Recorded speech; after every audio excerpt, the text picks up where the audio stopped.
বন্ধুরা, আমরা আজকে চলেছি দীঘা মোহনা মৎস্য নিলাম কেন্দ্রে। দীঘা মোহনা সর্ববৃহৎ যে মৎস্য নিলাম কেন্দ্র রয়েছে, এই নিলাম কেন্দ্রে হাজার হাজার প্রজাতির বিভিন্ন রকম যে সামুদ্রিক মাছ ধরা পড়ে এবং সেগুলো কেনা বেচা হয়, সেগুলো দেখানোর জন্য আমরা দীঘা লাইভের মাধ্যমে ভিডিও আকারে তুলে ধরছি।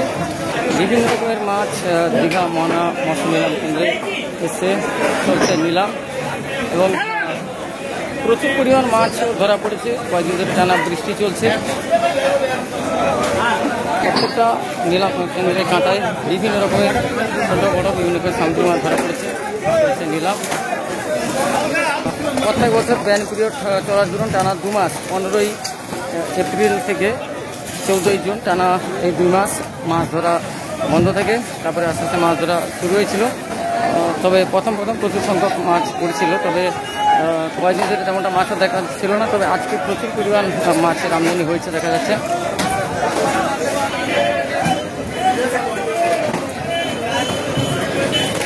তবে প্রচুর জাম হয়ে গেছে, প্রচুর মাছ এরকম ধরা পড়ছে এবং কেনা বেচা নিলাম চলছে, এবং মৎস্যজীবীরা যে মাছ নিয়ে যাচ্ছেন তার জন্য রাস্তাঘাটে একেবারে জাম, প্রচুর ভিড় হয়েছে, হাঁটা চলা যাওয়া হয়ে গেছে। মাছ রয়েছে, আজকে ইলিশ মাছের আমদানি মোটামুটি রয়েছে, শঙ্কর মাছ রয়েছে,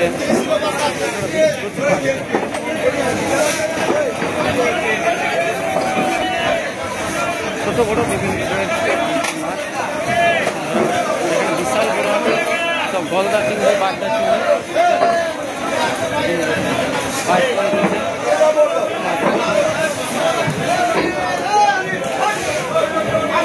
কমপ্লিট রয়েছে।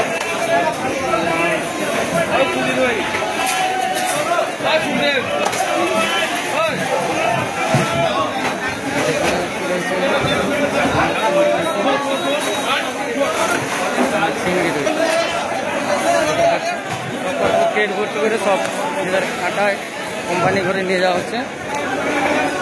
এখানে চিংড়ি চিংড়ি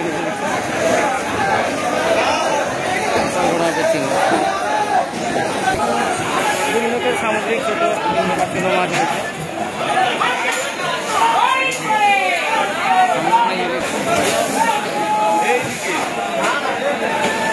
এখানে ইলিশ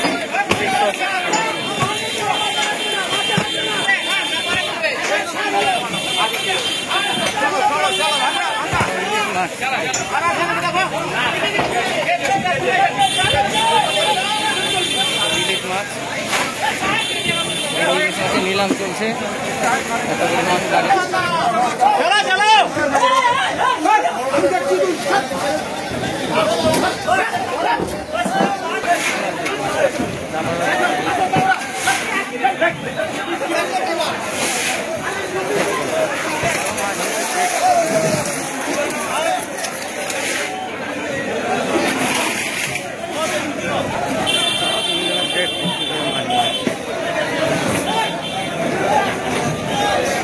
জাম হয়ে গেছে, এত পরিমাণ মাছ জাম হয়ে গেছে।